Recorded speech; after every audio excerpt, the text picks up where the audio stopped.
Hello everyone, my name is Candy, and today I will analyze two companies, Microsoft and Dot Digital, about their work on how to use non-GAAP reporting and what these adjustments mean for investors' understanding of the company's performance. Investors often rely on non-GAAP metrics, but are they always reliable? Let's start with Microsoft. Microsoft frequently discloses non-GAAP earnings per share and operating income. The purpose of these metrics is to smooth out short-term fluctuations caused by international business, acquisitions, and restructuring, allowing investors to see a more stable and consistent profit trend. Now, let's look at Dot Digital in the UK.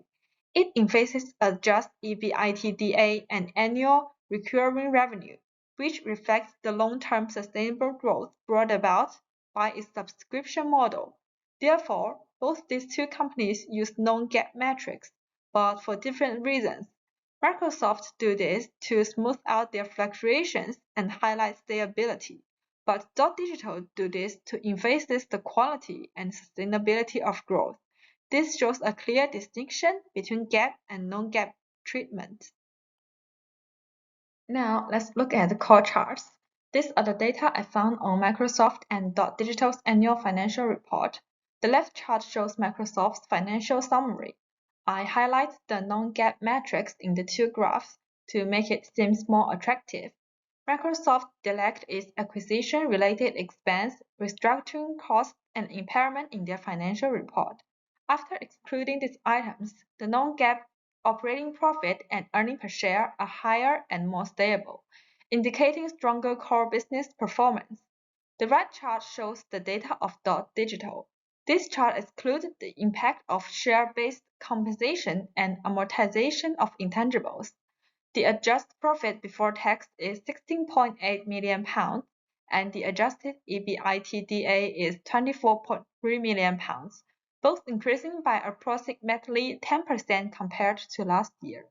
Microsoft's aim is to focus investors on the core business performance, and Dot Digital's aim is to highlight the profitability under the subscription model.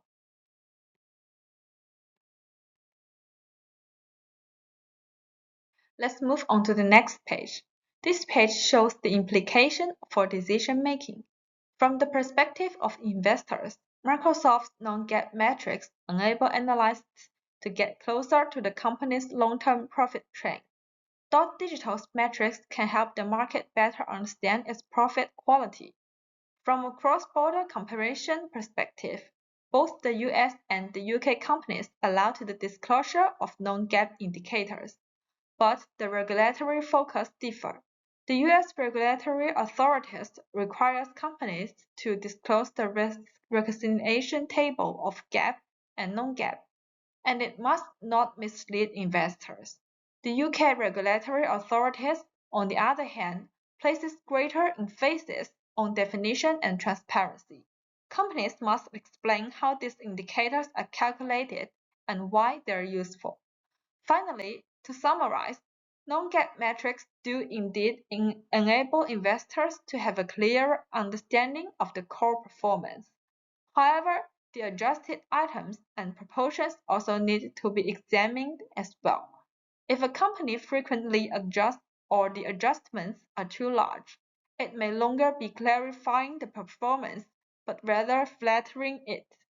So the best approach is to simultaneously analyze both the GAAP and non-GAAP results, so as to truly understand the impact of management adjustment on profits and valuations.